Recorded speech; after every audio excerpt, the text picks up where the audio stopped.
All right, welcome to the blah. This week we're going to be talking about something very near and dear to everybody's heart. We're going to be talking about Apple hatred. What a non-inflammatory topic that is. I'll be moderating this episode. Let's go to our first guest.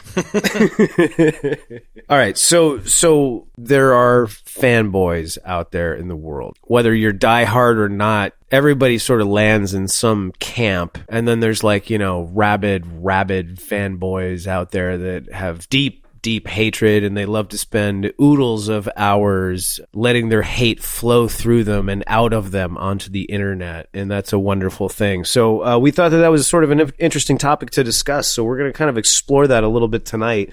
Talk about Android, talk about Apple, and why people hate Apple so much. This is a conversation that we started having, and we figured we'd bring it to the folks at home. So Ben, I'm going to pose the first question to you. Why Android? Why Android? Because it's not Apple, of course. That's my only answer, and we'll move on to the next contestant. Why? Okay, all right. No. I'm kidding. That's great. That's great for an audio medium, yeah. Go ahead. Initially, I got on board with Android because I dug their devices more. And I liked the idea of having variety of devices from variety of manufacturers. And you're talking about just hardware, purely hardware? Sorry, yeah. I would say, I feel like the specs on their devices were higher for the most part, even though the software ran like shit on it. It did. And it still does to some degree. Okay, so is that your full and final answer? Sure. Okay. Chad, why don't you talk about Apple a little bit? Why Apple? I think I've got a few things that I really like about Apple or consider good about Apple in terms of what they put out to the world. The main one is their design.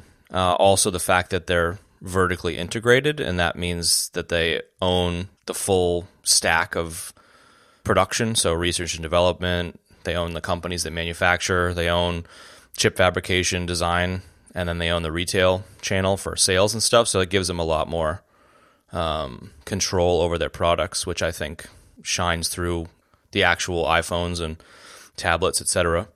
And their privacy and corporate responsibility, which isn't super tied to the products necessarily, but at the same time, there's some pretty interesting environmental and supply chain responsibility stuff that they do that I think adds to what I appreciate about the efforts they put in, considering they're one of the largest corporations, if not the largest corporation in the world, depending on how they did in the stock market that day. But the number one for me is design. So, I mean, they've just smashed amazing industrial design. I think it's the best industrial design in the world, especially when you think about when the initial product comes out. So they may have their moments where they're following others' lead, but I would argue and will argue pretty strongly that when they put out the device for the first time, when it comes out, it's the best in the market. So when the iPhone came out, it was the best iPhone in the world. It was the best smartphone in the world at that time. Some of the iconic designs they've come out with are like the original iMac, the white plastic iBook, the iPod and the scroll wheel. The unibody aluminum laptops, so they mill an entire laptop out of a single piece of aluminum, so it's super strong and not falling apart in your hands, which a lot of the older laptops from 10 years ago did, but now everybody's kind of gone to a unibody design. The modern tablet form factor, the Apple Watch, the AirPods, I mean, the list goes on. So their design is just par none, and I really enjoy using their products because of that integration. I'm going to take the middle road. That's why I'm the moderator. I have my own opinion about this, but I'm going to represent the now defunct and dead Windows Phone in this conversation, as I was an avid user. Definitely a fanboy. Oh yeah, no doubt about it. Should I talk about that or should I not talk about that? No, I think definitely talk about it. I think the fact that Android and Apple are the only main players in terms of the operating system left doesn't mean there weren't other systems that unfortunately fell by the wayside. And it's a shame for competition, but it's definitely worth touching on. A lot of the trends recently in the last few years have been taking liberally from Windows Phone's Metro interface, I think.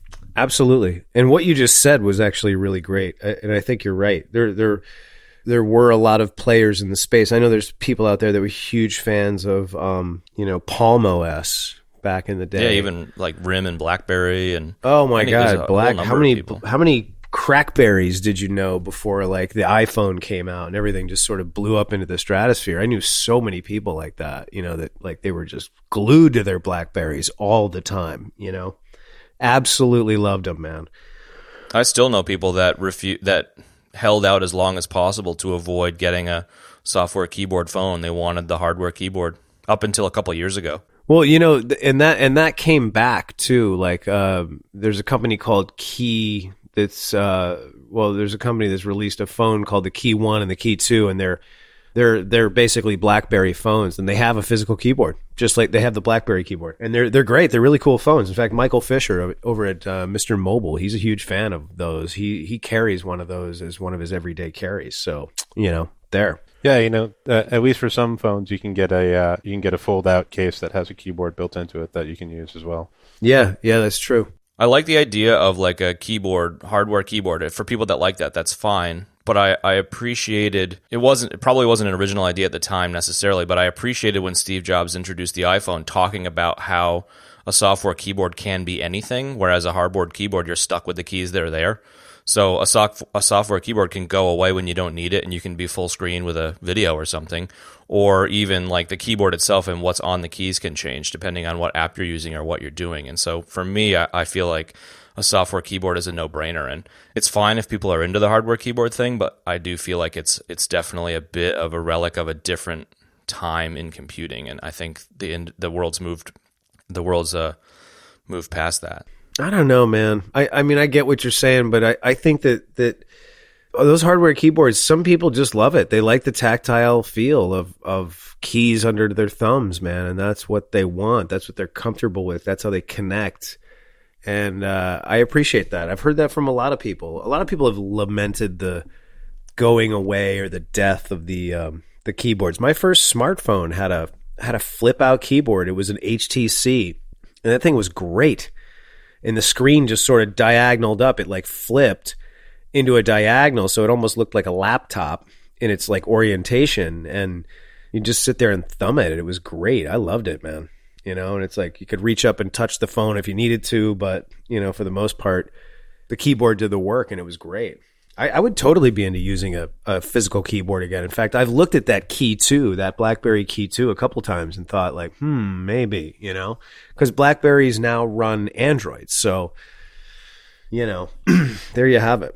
But let me talk about, it's a shame that systems like Palm and Windows and all of those things, Symbian, even the old Nokia OS, have gone away because it makes less for the consumers. You know what I mean? The consumers are always the ones that lose out in those scenarios, unfortunately. And it's like just having two choices. It's kind of beat, man. Because, now I'm at the point where I'd love to see something different, I myself have used Android long enough since Windows died that I'd love to see something else. But let me talk about Windows Phone for a second. The question that I asked the two of you is why Windows Phone? So we talked about in one of our, I think the Guardians episode, Ben was talking about his Zune. Okay. So he had a Zune. He turned me on to Zune, and he turned me on to Microsoft's music service, which, it came so late to the party, but it was beautiful. And the interface was beautiful, and the ease of use, and it was so clean. It was so simple. It was awesome. The Zune might have been a clunky device. When they came out with the Zune HD, which was a touchscreen, that was a vast improvement over it. And that was a beautiful device with a really great interface. Super, super simple, very slick. And that's ultimately what a lot of Windows Phone became, was a lot of what the Zune HD was. So when I heard rumors of Windows Phone, I got interested. And when smartphones were coming out, Android and the original iPhones, I was not into them. And so when I heard about this Windows Phone coming out, I kept my ears out. And when it got released, I jumped all over it. And it had that Zune music software integrated into it. And, the whole idea of having tiles and the information on the phone was on the tiles. And, as it iterated, you could, see more information on the tiles depending on the size of the tile, the size that you made the tile. And I thought that was a really cool idea. And I liked Microsoft's philosophy behind the phone. The idea was that you weren't constantly buried in your phone, is that you could look at the information. It was right there in front of you without having to actually open the app unless you absolutely needed to. So you could get in and get out and get on with your life. And I think that's interesting because that's exactly what Apple talks about, the benefits of using its Apple Watch wearable, is you can just glance at stuff and not have to get bogged down by the phone. So I didn't realize that was something that Microsoft was talking about super early. It's another example of something that inspired, I think, the industry to rethink some of the ways that they interface with their devices. Right. And I think that may be right about the Apple Watch. I find the wearables to be sort of dumb, even though I have one. I have a Fitbit Charge, and it's pretty simplistic. It's like sleep, steps, and it tells me the time. And it's like, I'm fine with that. I don't need the watch. I don't need the whole Megillah. I like the idea that, the newer Apple Watches, you can actually use it as a phone. That's very cool. But I'm not so sure how I feel about those, the wearables themselves. But I do see what you're saying there. Yeah, is that the wearable is the same idea, that it allows you to not get buried in the phone. And I mean, let's face it, people are buried in their phones. It's a problem, man. I've been kind of dreaming about going back to a flip phone, and I absolutely would if I didn't need the functionality of a smartphone. I agree. So frequently at work, I often need the camera, or, I need to be able to shoot quick text or see photos, or, but I spend way too much time buried in the damn thing. Yeah. Well, Nokia re-released the old 3310, and you can get it at Best Buy, and it's $50. I know. And it comes in 4 colors. I know. It comes in black, red, blue, and yellow, and it's awesome, man. I've seen it. Dude, I reckon that flip phones and old school phones are going to become people that spin old school records on turntables and stuff. There'll be a group that still do it for sure. Oh, you know it, dude. You know it. Yeah, it's like people listen. It's kind of like people listening to podcasts, right, Chad? It's kind of like old radio. That's it. There you go. Yeah. So let me wrap up this. Let me wrap up this Windows Phone bit. So they sort of held this middle ground, I think, between Android was ultimate customization. You can customize everything. And now, being an Android user for a couple of years, it's it's almost too much customization.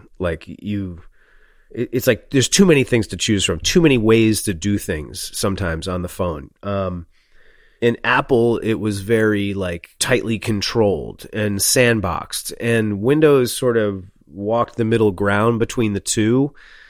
Certainly from a software standpoint. And the other thing too that it's worth noting is that the software itself, the Phone OS, ran really beautifully. It did not suck a lot of battery, and it was very crisp. It was very snappy. It didn't bog down and start lagging after a while like Android did, and Android honestly still does, because my current Android phone does that. And I've had it for, a year and a half. And that was another thing that was great about it. But I think the biggest problem with it was people just didn't get it. They didn't get it, and they didn't want to give it a chance. But I think more than giving it a chance, they didn't get it. They didn't get the concept of all right, look at the screen on your phone. The tiles are live. They're telling you the information. If you really need to go for a deeper dive, you can click on the tile and then you go into the app. And I just don't think they got it. They looked at it and they thought it was strange. And it was so cool how you could just rearrange the tiles any way you wanted to, essentially making your home screen however you wanted it to. And, then they, of course, iterated on top of that and made it so you could put a picture behind the tiles, and you can make the tiles translucent and transparent, and you can make the tiles different colors. And then you could resize the tiles many different ways as they iterated further. So it was really, really cool. And it was a really clean, simplistic design. And as you went through the phone, everything was very intuitive, very simple to use. It was very easy to figure out how to get from, say, contacts to connecting to Facebook to connecting to music, and that I don't see in Apple and I don't see in Android. And that's definitely something that I really miss about Windows Phone, is that simplicity, man. It had this really great simplicity, and it worked really well, I almost made the switch myself after playing around, you had showed me yours, and I really liked the live tiles, all the information being there at a glance. I liked the way that it seemed like it was just kind of like circular. You could get to whatever you wanted to by a number of different ways, but it was intuitive. It wasn't like confusing, like everything was just right there. I really liked it. It was different from, the sort of a screen with a bunch of icons like an Apple or, like an iPhone or an Android. Just, it was cool. It was different. It was different. That grid, that whole grid of icons, that was the thing that like I couldn't, it was too boring. I didn't really play around with the Windows Phone much other than, when I was hanging out with you from time to time. But, I read something in the last couple of days in preparation for the show that I thought was interesting. I don't know if I agree or disagree, but just to read what this guy said. His name is Ben Thompson from Stratechery. There'll be links in the show notes to a variety of stuff that he talks about because I've got a few things on the back burner. But he's talking about like the audacity of copying well is the name of the article, and it's a conversation about how everyone copies everybody else now, and maybe 5 or 10 years ago it was considered extremely offensive, but the article was written at the time that Facebook and Instagram copied Snapchat's Stories feature, which was like Snapchat, one of the major bread and butter elements of Snapchat. And as a result, Instagram has essentially stopped Snapchat's growth and prevented Snapchat from becoming more of a competitor. So it was basically just saying like having the balls to copy and copy well can take the wind out of your competitors' sails. And if everyone gets crappy about the fact that you're copying, so be it, because you have, you're at war with your competitors. And he's talking about like how to copy. The title of the paragraph is Copying Done Right. And he says, the first mistake most incumbents make when building new products in response to threatening new competitors is to attempt to win on features. To return to the phone example, Nokia and Microsoft tried to build something distinctly different from the iPhone with a completely different user interface, features like live tiles and various content hubs. The effort earned plenty of plaudits from the press and pundits eager for something new, but in practice made it far more difficult to secure the apps that actually mattered for becoming a viable platform. And I thought it was an interesting point because I do think the Metro interface was super interesting from a design perspective, but it put a huge burden on app developers who just didn't have the capacity to dive into a new platform. And I do recall some major gripes in the Windows Phone community being like, we just don't have all the same apps that the other platforms Absolutely. do. Because Windows Phone launched a few years later, the market, had kind of already committed to Android/Apple, and it really put Windows in a really tough position. So it's a shame that it didn't do well, but I think that, Ben Thompson's point makes a lot of sense to me.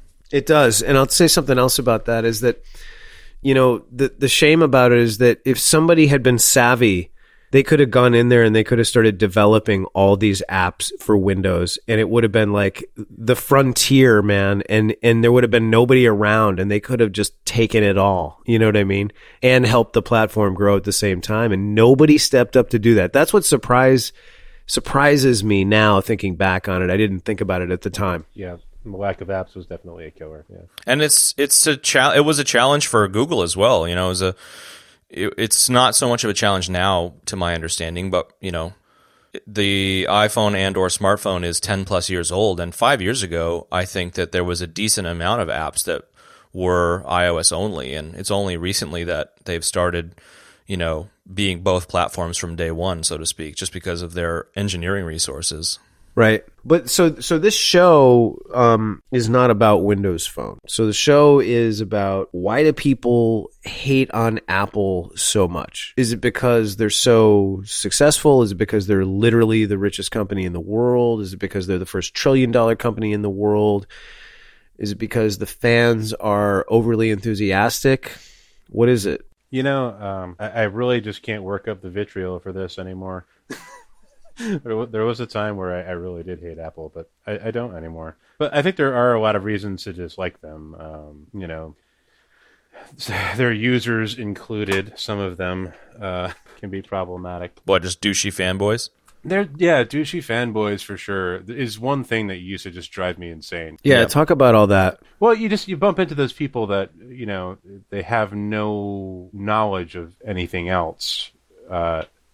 And live in that little, Apple exclusive ecosystem, and they use iTunes, and they have MacBook, and they have their iPad, and they have their iPhone, and and they're just extremely critical about why you would want to use anything else, while failing to see the shortcomings of what they're doing. Yeah, right. Or they don't even know there is anything else. I've met plenty of people like that.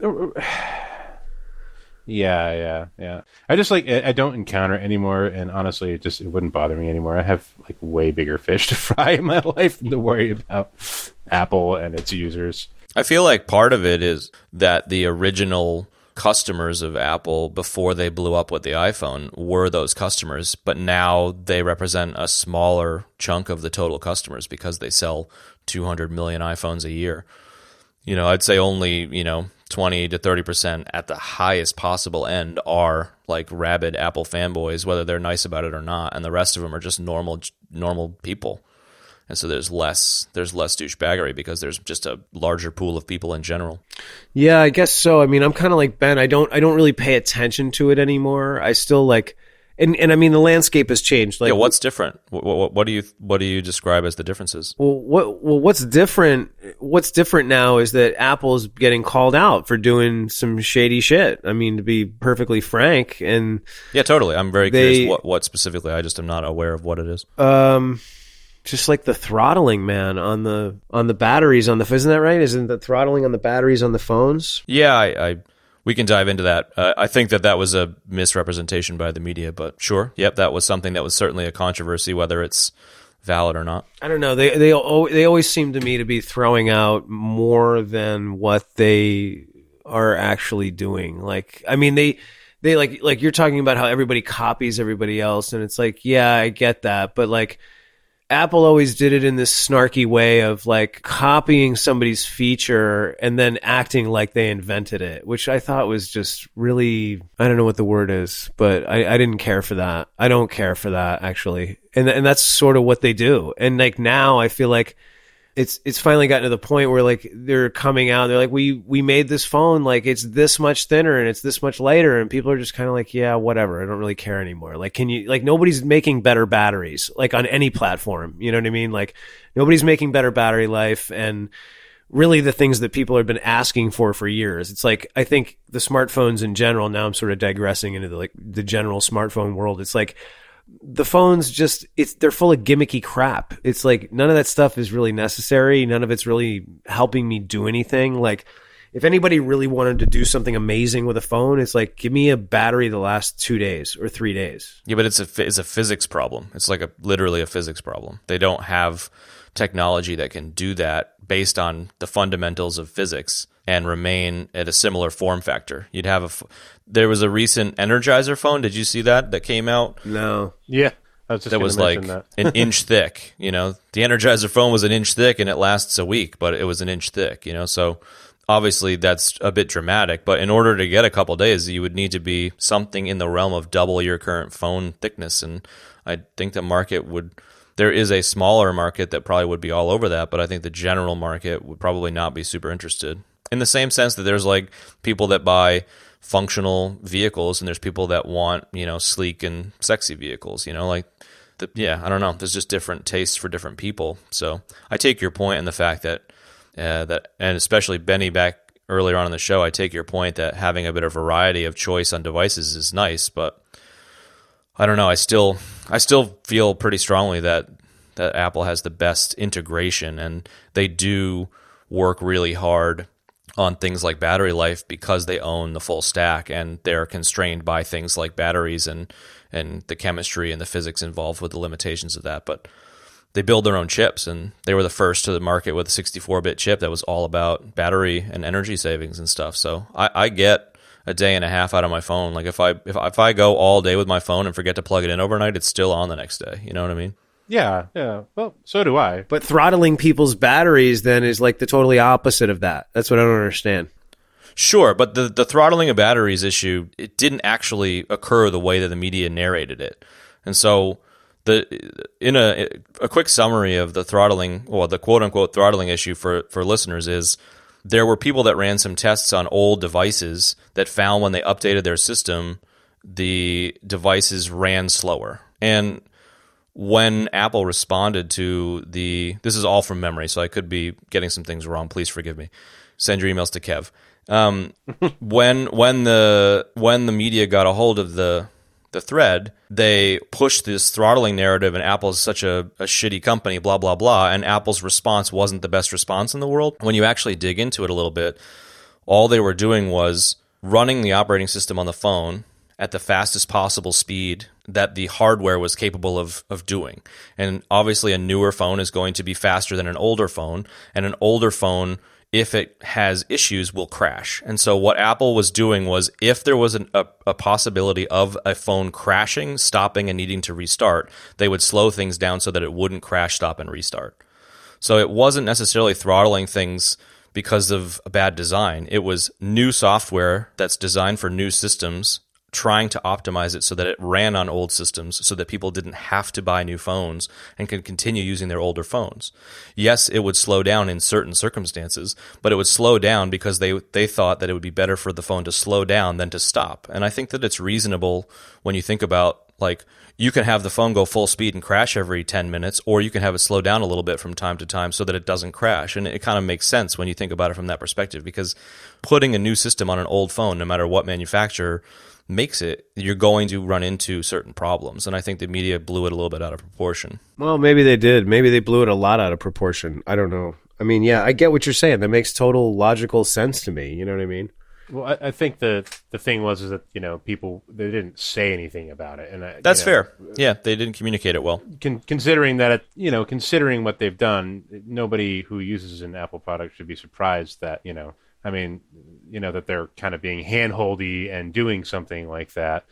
And you're right, it does make sense. I mean, it's better that your phone runs slow than crash. But at the same time, it's just odd that they didn't say anything about it and that people were noticing it. And, I don't know. It's perfectly valid to say that they communicated it poorly. I agree 100% on that front. But, I mean, the best way to get clicks as a news organization is write, Apple sucks, OMG, this is the worst thing ever, holy shit, you should be so outraged, It's a good way to make money on advertising. They're trying to portray it as a tactic they're using to force people into buying new hardware. Right, which, unfortunately, the exact opposite was true. They're trying to allow people to get the newest and best features that they've developed as long as possible on the oldest phones possible. But the exact opposite narrative comes out because of bad communication on their part. So it's just kind of funny. I don't know. Maybe that is it, but it seems like that's always the case with them. Like, that's the feeling that I always get, is that it's like they're trying to do exactly that. They're trying to get you to buy the next iteration of the most expensive telephone that there is. And it's like, and then when people are like, whoa, wait, hold on a second, they do a horrible job of like explaining it, or they don't bother to explain it before they do it. And it just seems like, I don't know. Do you know, I don't know enough people that use Android, but do you guys use or know anyone that uses 4 or 5 year old Android phones? Like, is it possible to do that reasonably because of the slowdown of the devices? I've had to do it because of, I've dropped my phone and fucking smashed it. The only phone I happened to have was like a really old one. And do you find that they work reasonably? Like, I assume so, but... it was okay. Yeah, it worked. Because I see 5-year-old iPhones all the time, people on the street just like using really, really old stuff. Granted, I'm looking out for it, but... Oh my God, I know a guy that still buys the 4S. He buys the 4Ss on eBay because he doesn't want to stop using that form factor. Like, I don't, you know what I mean? This is like before the SE came out. He was like, he kept buying like used 4Ss on eBay because he didn't like any other form factor but that iPhone 4 or 4S. Oh, yeah. Yeah, I think that it's interesting, they, in the most recent iPhone announcement, last September for the iPhone XS, there was a segment with Lisa Jackson, who's the head of their environmental, I don't know what her exact title is, but the head of their environmental division. She's the former head of the EPA for Obama, so she knows what the hell she's talking about. She has a quick 3 or 4 minute segment in the keynote talking about the fact that Apple's gone 100% renewable, et cetera, but also like the recycling efforts of the phones, and you can turn them in, and also trying to make sure that people can use the phones as long as possible. So like they're super aware of the issue, and they publicly are saying that they want people to use the phones as long as possible. So whether that's just PR and they're getting up on stage and saying it, or they're actually doing something, I would argue they're doing something about it. But the narrative of they want you to buy the new phone every 3 days so that they can get their sales up, I don't buy that argument. I think the fact that I see 5-year-old phones in use all the time, and the fact that they're publicly saying like we're optimizing these new systems so that they run on old phones. If they wanted you to buy a new phone, they'd only make the last 2 phones that they've manufactured able to take the new operating system. But the operating system launched last year, I think it was iOS 12, maybe iOS 11, ran all the way back on the iPhone 5. So it was like 5 years worth of phones that the thing could run on. So, I mean, I don't know enough about the nitty-gritty of the Google ecosystem, but I would imagine that the latest versions of Android don't run on 5-year-old OEM manufacturer phones. They might run on the Pixel 1 or Pixel 2, but They don't because Android has totally gone that route now, and now it's like like every time they come out with a new phone or you get a new phone, it's like it says like comes with 2 years worth of Android updates, like guaranteed. It's like it's just lame, is what it is. But you can still run on an old version of Android. Absolutely, yeah, for sure. Yep. It's not like a unified thing. It's your phone might be running.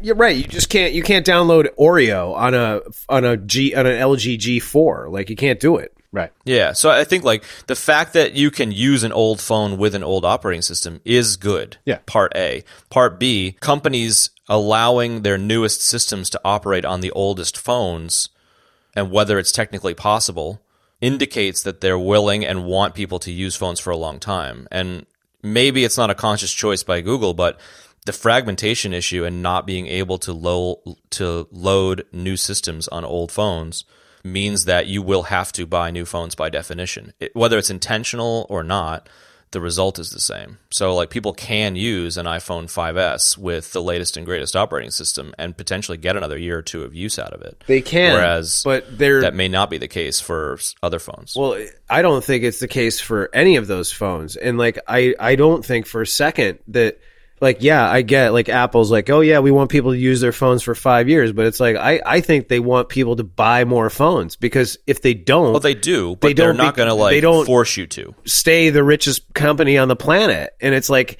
so to me, it's like, yeah, they're saying that out of the left side of their mouth. Oh yeah, we want everybody to like use their phones forever, blah blah blah. But it's like that's not what they really want, and it always seems very. I think the word is incredulous. It just seems like I don't buy it. That's what it is. I don't buy it. Like that's fine. You don't buy it, but at the same time, if they wanted to push the buy a new phone thing, they wouldn't have the new system on the older phone. They don't need to push the new phone thing, dude, because they're masters of marketing. That is what they do. More than anything, Apple is a company that is masters of marketing, and they've already got people lining up with a smile to do it. They don't need to get anybody to buy a new phone. They're going to do it anyway. That's the whole thing. You or Ben or myself buy new phones. A lot of our friends or family that are not tech people do not buy new phones until they break. Period. No, they don't. All of my family. Okay, I'm the only person that uses an Android phone. And none of those people that I just mentioned, my closest family members, none of them know how to use a phone. None of them know anything about a phone. And if I hand them my phone, they look at the thing and they're like, I don't know what to do with this. Like, what is this? Like, I've never seen anything like it. It's like, you know what I mean? Like, I've met more Apple people that have no idea how to use their own phone, much less any other smartphone. It's the most staggering thing I've ever seen. Like, I don't even get it. I can't even wrap my head around it. Like, it's like they're just like, oh, give it to me because that's what everybody's buying. Like, that's what's so great about Apple is that they're able to do that to people. They market it well. They market it amazingly. I think Samsung has done a good job of fighting back. Like, I didn't realize until looking into things a little bit yesterday that Samsung sells more phones per year than Apple does. So, Samsung spends billions on marketing. They outspend Apple, or at least they used to outspend Apple 2 or 3 to 1. It's probably not the same anymore, but they sell just as many phones. So I'm with you on, people blindly buying whatever they walk into the store and the salesperson tells them to buy, or whatever they see their friends using. That's fine. And I completely agree that Apple is a master of marketing. But like fundamentally, if they only wanted people to buy new phones, period, end of story, they wouldn't allow upgrades on the older phones. And so the fact that they do says to me that they're open to various different segments of people that buy new phones every time it comes out, and they also are aware that there are people that only buy phones when their old phones break, and they're willing to provide a good experience to those customers by elongating the time between purchasing of a phone and allowing that phone to break for whatever reason, whether it falls or whether the system stops working. I think that they are upfront about it, but that's fine. We can go round and round in circles about it. Well, we can. I mean, I think to me, it seems more like the illusion of choice, like George Carlin's, famous, that bit that he did, paper or plastic, man, you have the illusion of choice. It's like, yes, yes, you can do that, but I don't know, whatever. So I get what you're saying. We can go round and round about that, but well, we just spoke about some of the frustrations about Apple. I wouldn't mind speaking about a frustration I have about the Android and Google system. Oh, go for that. Go for it, man. Yeah, do that. Chad, tell us a little bit about your hatred for Google. I think that there are pluses and minuses to both systems. I mean, we need to keep in mind that we're talking about multinational corporations. We're not talking about like our best friends or anything. So like on a fundamental level, corporations are corporations. They're full of shit a lot of the time, and you can pick your poison.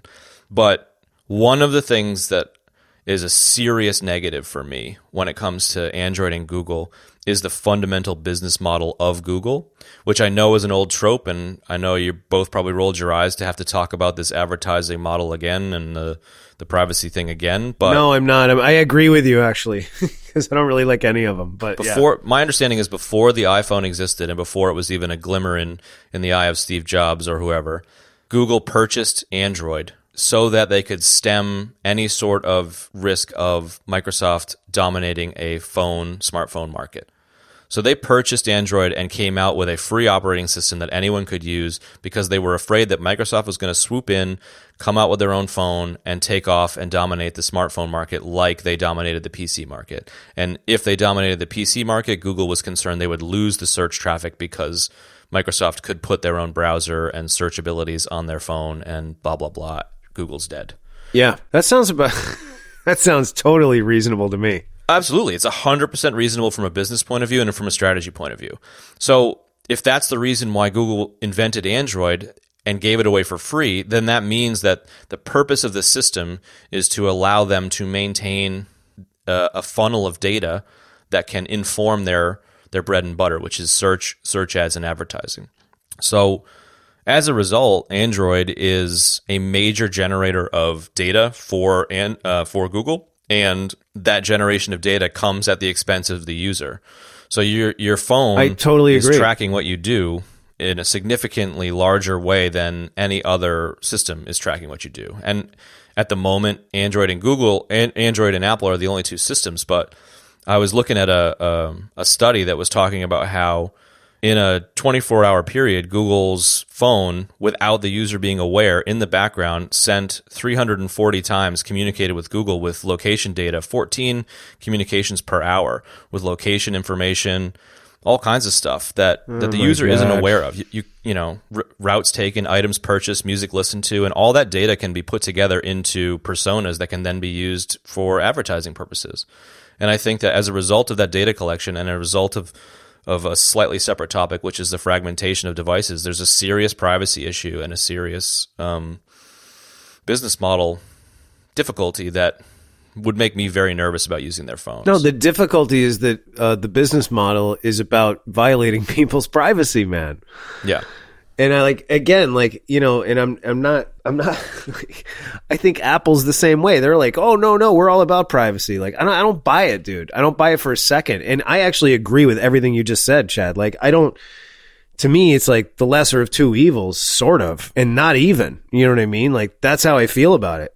Sure. But at the same time, like, I'll push back on Apple and Google both undertaking privacy related issues.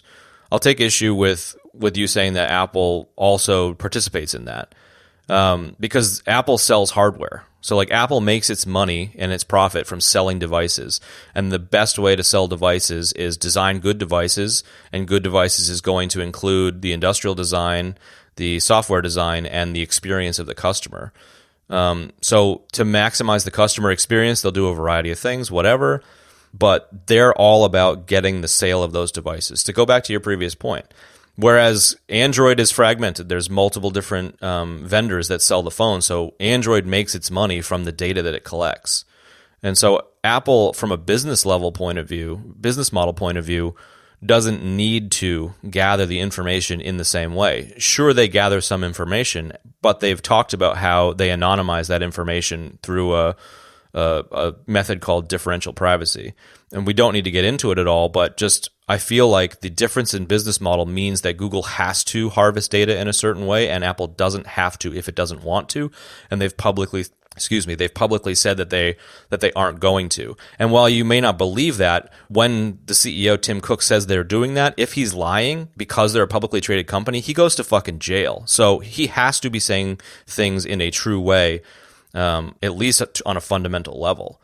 And so the fact that they're willing to anonymize that information and use differences puts them at a serious disadvantage to some of the benefits of the Google system, like the way Google Assistant and the various Google systems can say, like, hey, you've got a plane trip coming up, you need to leave now, traffic's bad, or whatever the Google Now stuff. Like, that shit's really powerful, and Apple's at a major disadvantage there because they're choosing not to siphon the data in the same way. Right. I guess. I don't know. I mean, that's another thing that I don't like about Apple is that guy. Ever since he took over for Steve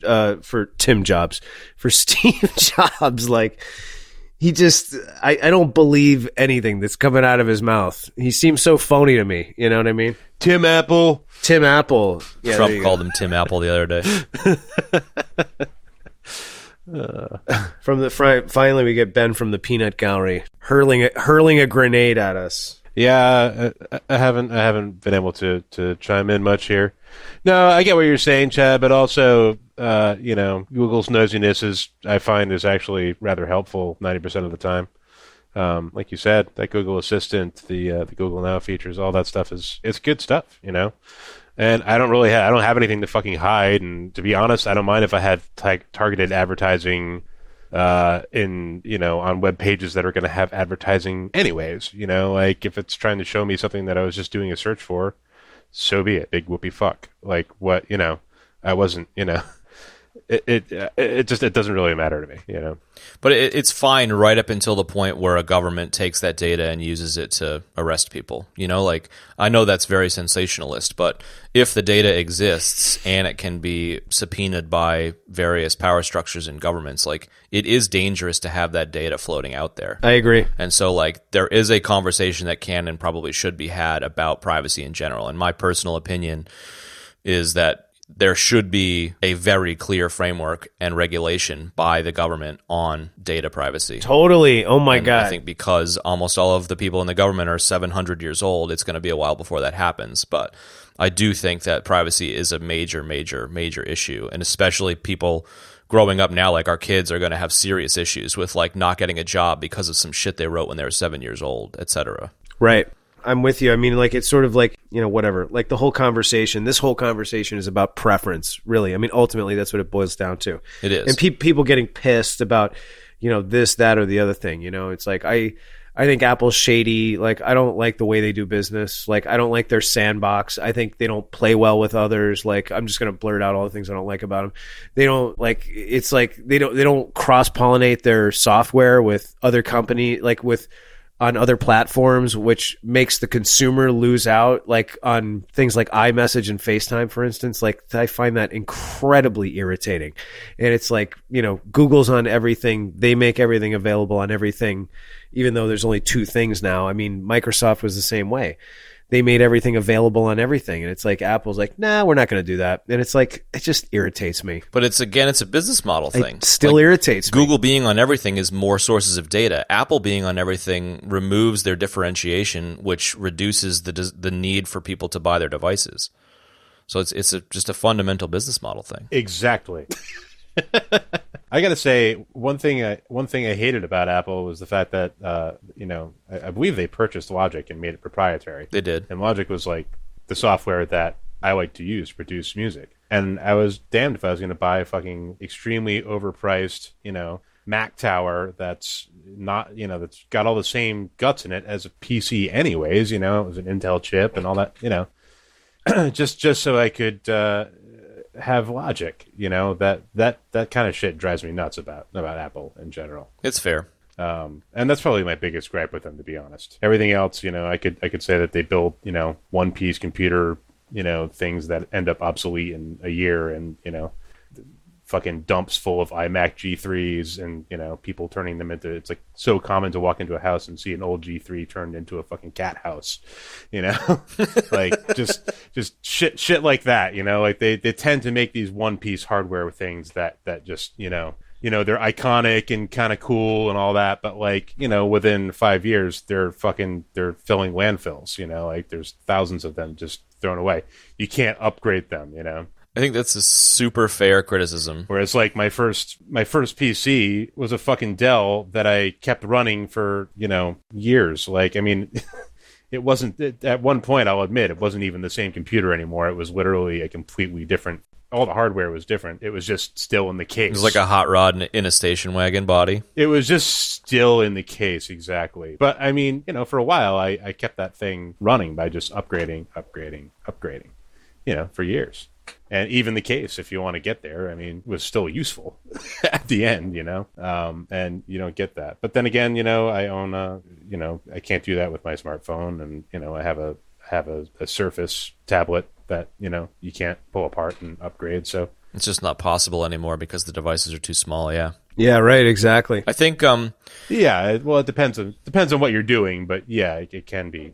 Yeah, I totally agree, Ben. I think one of the major frustrations I have with Apple, and I do consider myself like, I'm not rabid in the sense of I don't hate other companies, but I am absolutely the person you spoke about in the beginning. I am the person with the iPhone, the MacBook, the iPad, the Apple Watch, the AirPods. I got it all, man.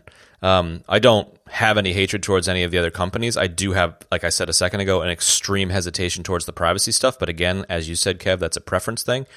But just touching on something that I do find very frustrating about Apple is the design has become almost a ball and chain around their neck, where Johnny Ive and his design team have done amazing things. I spoke about it very early on with all of the various products they've put out that are gorgeous and are amazing at the time. But I do think you have a solid point, Ben, with like they become obsolete as computers do after a few years, and they can't be modified.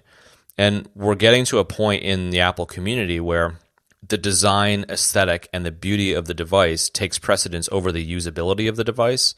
And especially when Johnny Ive took over the software design, when they forced Scott Forstall out of the company, he took over design of the software without any software design experience. And that was when iOS 7 came out like 4 or 5 years ago with a super flat design that was very confusing to a lot of people. Like, I enjoyed the refresh of the operating system, but it went too far. And I think that like having only one person in charge of design and that one person being obsessed with aesthetics over usability can pose problems. And we're in a position now where over the last few years, a lot of the products that Apple's put out have been compromised. An example that you guys are probably aware of is the keyboards in the new MacBook Pros are failing all the time, and they are struggling to repair them in the sense that it takes 2 to 3 years plus to design an entirely new enclosure for a computer. And so they're currently selling computers that have stunted keyboards, and it's going to take them a couple years to come out with a new design. But rather than having the computer 1 millimeter thicker, they put a compromised design into it. And they didn't do it on purpose, but it just shows that they took design aesthetic over functionality.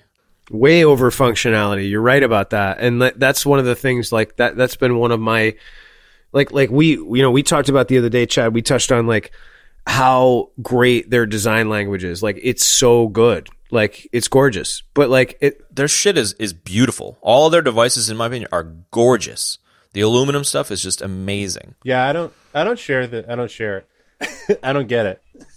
I really don't. That's fine. And maybe to be more specific, they're gorgeous at the time they come out. You know, like they tend to set trend a lot of the times. They didn't set trend with the size of the phone, but they set trend with the design of the item. Like the modern smartphone that came out, that every single modern smartphone now mimics the fundamental black monolith all glass front of the original iPhone. Like it was the first time that happened. All phones before the iPhone originally were not black monoliths of glass. Every single phone in the market now is. That doesn't mean they're fucking geniuses, but it does mean that they were able to put out a design that fundamentally changed the industry. And maybe they copy everybody and their brother now 10 years later because they can't come up with something new in the iPhone or the smartphone. And then everybody copies everybody at this. Sure, but like yeah, it was a lightning strike when they did that. I get that Apple products are slick and nice and streamlined, but and I can't even really point to something that I'd say I like more. It's just that it doesn't do anything for me. I find it really snoozy, boring, uninteresting. That's just my opinion on the aesthetic. That's all. Of course, yeah. What can you give an example of? Can you give an example of any of the devices that you like and what isn't snoozy about them? Like no. I'm not even saying as a comparison to something else. I'm just saying I think they're snoozy. Like I just don't think that they're interesting. I'm not saying that I prefer anything else. I'm just saying I don't think that they're interesting. That's just my opinion. You can sit there and say, "Oh, it's so beautiful, all you want." I can say, "No, it's not. I don't think it's that great." So I think the design is. I think it looks good. I still don't buy it, like it's not enough for me to buy it. But I think like what you were saying before, like the software, it's always seemed stale to me. It's always seemed the same since day one. Like, yes, they've iterated on it. I get it. Yes, they've added like swipe up, swipe down features from the home screen, but it's basically the same thing. And that old skeuomorphic shit that they were using for years and years was so tired. I'm so glad they finally got rid of that, but it's still the same slab with the same grid of icons, and the functionality is still basically the same, And, coming from, especially once I saw Windows Phone with those tiles, I was like, I thought Android and Apple, it was just boring. I was like, this is so boring, these grids with these icons. And I thought Android totally ripped off Apple. That was my impression in the beginning, I was like, okay, so this is an Android phone. I was like, well, this looks exactly... They literally ripped off Apple. Oh my God, totally. Eric Schmidt was on Apple's board. The CEO of Google was on the board of directors at Apple at the time that the iPhone was being built, and he took all of that information and went to Android, and they threw everything in the trash can that they were working on and copied the iPhone. Like, Steve Jobs was apoplectic about it. And it's such a shame. I mean, it's so lame because it's like... I remember seeing the Android phone and I was like, well, what's so different about this? I said, this looks like exactly like an iPhone, which I already am not interested in. So why would I want this? You know what I mean? And like, so I didn't, and people used to say, oh, Android's so laggy. It's like this, it slows down, and like, and then I had to start using one because Windows Phone died. And it's like, you know what? Now my phone's laggy. Now it slows down all the time. It can't handle the load. It gets updated all the time. And I don't think the hardware can keep up with all the updates of all the apps. And it's like now it's slow. I get pissed at it all the time. It lags way behind my brain, which annoys me. And I don't know. What do you have, Kev? I'm running a V20. V20. Which is just like a 2-year-old phone. Yeah. So I had yeah. Well, what do they have to now? V40. V40, yeah. So that's probably why. It's a couple years old, but there's like 2 newer iterations of the phone, so that's probably why it's laggy. Right. I know, but I don't know. Well, then it's like, it goes back to what we were talking about before about, it's like you can't use an old phone because they don't update or the hardware can't handle the new versions of the software or whatever. You know what I mean? I don't know, whatever. I feel like the phones last less and less long as we've gone since day one of smartphones. You know what I mean? Yeah, no. I mean, I don't feel like they've ever been meant to last. I feel like since the advent of smartphones, every company has been trying to get us to buy the newest version, I feel like you get like a generation, like you can skip a generation. Like if you have one version of a phone and you skip like the next, if they come out with one every year, if you skip a generation and get one every 2 years, you're fine. But if you wait longer than that, you start running into, issues, whether it just be because the hardware is getting glitchy or, you're not getting the newest software. It's just, yeah. I mean, if you were just using like the basic 4 text, calls, email, and camera, I think you'd be fine with like a 10-year-old phone. But like, which a lot of people do, yeah. Yeah, which a lot of people do. You're right. But like, I think beyond that, like, I mean, I'm actually looking at that. I really would like to stay in the LG V line because they have that quad DAC in the phone and the cameras are really tight with that wide angle lens. But like, honestly, I'm looking at, I want a phone with more RAM that can handle like more load at one time. You know what I mean? Yeah. I think that one of the key things, though, that it's hard to separate from our opinions is that the three of us are gadget and tech related people, whereas most of the audience, most of the consumers of Android and Apple are just normal people. And so like, while the skeuomorphic design stuff is super tired to us who care about it, it's super accessible to the main population. It's, your mom would understand that. It's a great point. Various skeuomorphic stuff is how it works and stuff. And so I think that's why they pushed it for so long. I agree that it needed to be put to bed, but, as you just mentioned, if you're only using the 4 basic functions, like you get away with an old phone. And I think a vast majority of the customers are that kind of a customer. And we have to deal with things being a bit slower because they're trying to drag people along and get them on board with learning the new interfaces and, the way that we do things as time goes on and the design languages change. But when you're a tech nerd, you get frustrated with how slow things are going. You want the newness, like it's totally fair to want change, but it's just so many of the people are just not like us. No, you're right. They're not.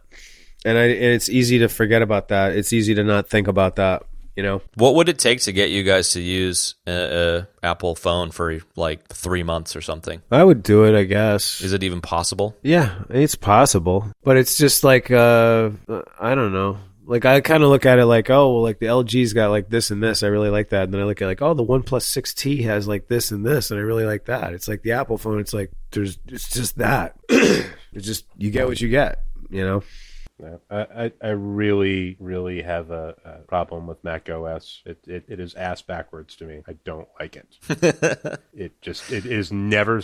I know it's supposed to be like the intuitive, interface, but it just makes zero sense to me. I despise it. Yeah, it has a bit of a learning curve for sure. It doesn't make any sense to me. I can use it. I've gotten better at it. But I just don't like it. It's like, it's like trying to write left-handed when you're right-handed. You know what I mean? It's just that kind of a thing. And that's 90% of it. I know they make nice hardware. It's a nice device, but no. I would try if Apple heard this podcast and they're like, "Hey Ben, we're going to send you an iPhone. We want you to try one for a month and tell us what you think." I would do it. Sure, why not? I mean, I'm not that much of a snob. I'm just saying that I think, for the most part, my objection to it is that I just really dislike their software. I don't like it at all. I don't like it on their computers. I don't like it on their phones. I don't like it on the, like I even had trouble with like iPods. Like they were counterintuitive to me, like getting through the menus and, getting back and forth between album and song and all that stuff is just like to me, it's ass backwards. Yeah. No, that's what I think about the software, like I said before. And I think like Chad was saying it himself, like it's like, when you got one person doing the design and his real thing is being obsessed with, aesthetics, it's like it doesn't really work. And it's like it's not intuitive. I don't find any of it intuitive. I don't find anything on that phone intuitive at all. Yeah. It's difficult though, like fundamentally, if you only have a black slab of glass, no matter what phone it is, knowing things like multiple finger taps or different types of swipes and this and that, like that's why people like, my mother or my mother-in-law have no friggin' idea what's going on. It's really difficult to locate and like understand what the various actions are. I got a text message walking down the street yesterday from my mother-in-law saying, "How do I turn the brightness up on my computer?" And I like screenshotted a picture of the keyboard and drew a big red square around the brightness key. There's a key on the keyboard that's specifically for brightness, and it's just like, push this key. You know what I mean? Like, yeah. For a lot of people, it's super confusing. And I feel for the various designers, no matter what platform, because getting a black slab to do the thing you want it to do, and knowing that if you press a little harder, it does this, and if you swipe from the diagonal corner, it does this, and if you hold down here, it does that. Like, nobody has a fucking clue about any of that stuff. Yeah, but I mean, that's up to you, you know? I mean, I think as a consumer, you know, call me crazy, but I feel like if you're gonna buy something, you should figure out how to use it, you know? Like, you should put in a little time, and, like, you know, maybe figure out how it works.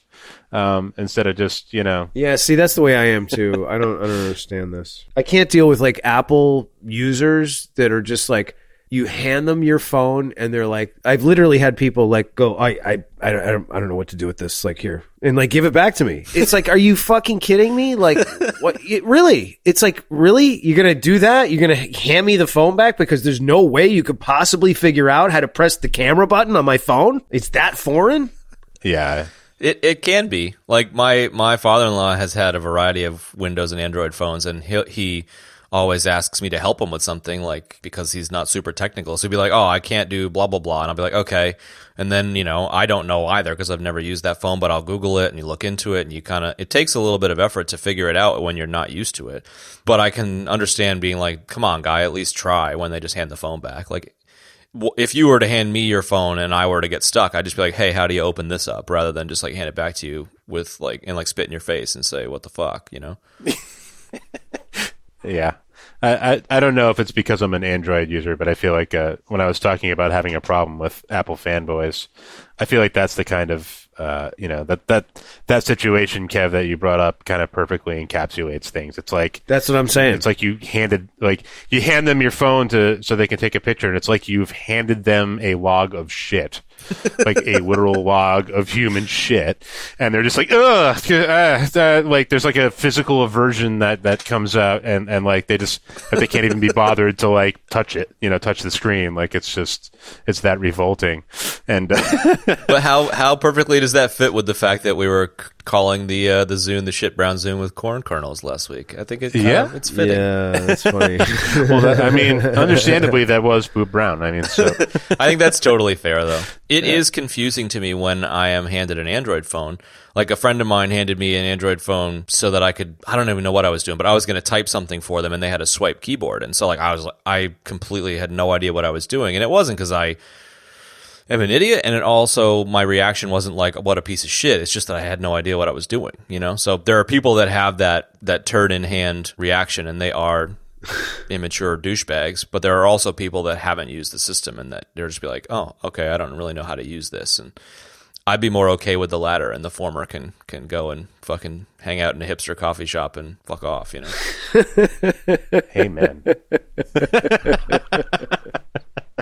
There is no such thing as a perfect computing device, and there's no such thing as a perfect operating system, and they all have their ups and their downs.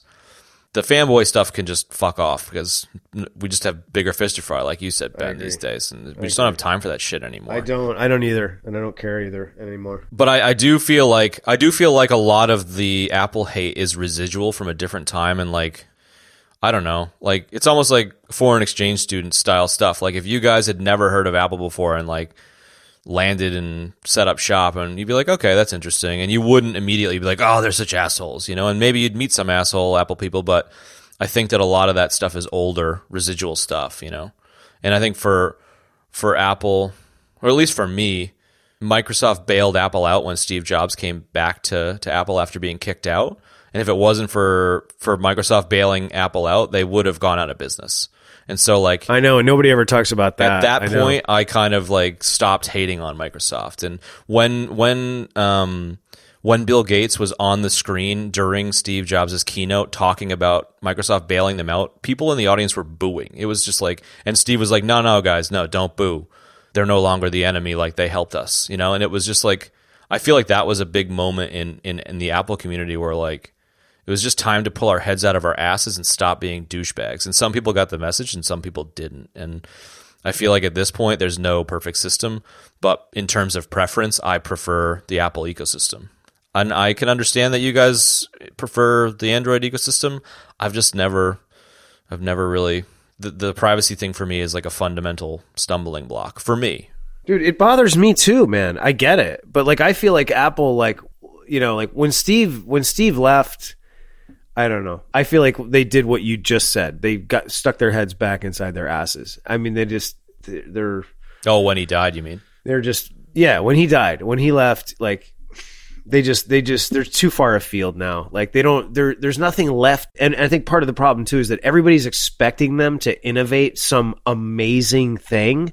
And there is nothing that is gonna have that neutron bomb impact like the original iPhone coming out or the original iPad being released. It's not going to happen. The iPhone is considered the most successful product in the history of mankind. There is no other singular product that has ever been as successful as the iPhone. And it's never going to happen again like that. That's the thing that people can't get through their heads. It's probably never going to happen in our lifetime. It's very unlikely. No, it's not going to happen, dude. There's nothing that you can do to a smartphone that's going to give it that kind of impact like the original iPhone had. I'm sorry.